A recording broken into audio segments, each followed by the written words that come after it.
नेता प्रतिपक्ष बने के बाद पहली बार मीडिया से मुखातिब होवत नारायण चंदेल हा कांग्रेस सरकार ला जम के घेरिस। बेरोजगारी कानून व्यवस्था ला लेके घेरत हुए कहिस के प्रदेश में विकास कार्य ठप हो गए। किसान मन परेशान है, न खातू मिलत है न ही वादा करे बोनस के पैसा। अध्यक्ष माननीय जेपी नड्डा जी, पार्टी के हमारे राष्ट्रीय महासचिव दीदी डी पुरंदेश्वरी जी, नितिन नवीन जी, डॉक्टर रमन सिंह जी, आज जन्माष्टमी का पर्व है।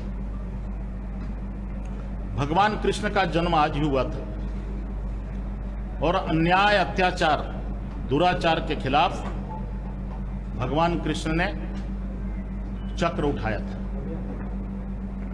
मैं आप सबको जन्माष्टमी के महापर्व की बहुत बहुत बधाई देता हूं, शुभकामनाएं देता हूं। पहली बार हम बातचीत करने के लिए आप सबसे उपस्थित हैं। आने वाले 24 अगस्त को भारतीय जनता युवा मोर्चा, जो हमारी युवा इकाई है, छत्तीसगढ़ प्रदेश की राजधानी में बेरोजगारी के विषय को लेकर के हम मुख्यमंत्री निवास का घेराव करने जा रहे हैं। और 24 तारीख का ये जो कार्यक्रम है वो भारतीय जनता युवा मोर्चे का एक जंगी प्रदर्शन है, विशाल प्रदर्शन है। वर्तमान मुख्यमंत्री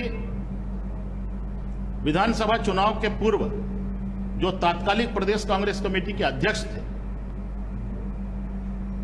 उस समय जो चुनाव का घोषणा पत्र, कांग्रेस का जन घोषणा पत्र लॉन्च हुआ, जनता के सामने में आया,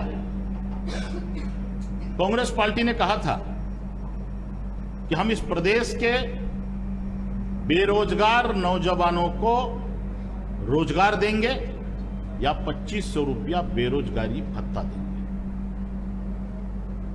हम आप लोगों के माध्यम से माननीय मुख्यमंत्री श्री भूपेश बघेल जी से पूछना चाहते हैं कि प्रदेश की जनता के सामने में बेरोजगारी के विषय पर श्वेत पत्र जारी करें कि कितने पंजीकृत बेरोजगार इस प्रदेश में हैं, कितने बेरोजगार नौजवानों को किस किस जिले में, किस किस ब्लॉक में कब रोजगार दिया गया है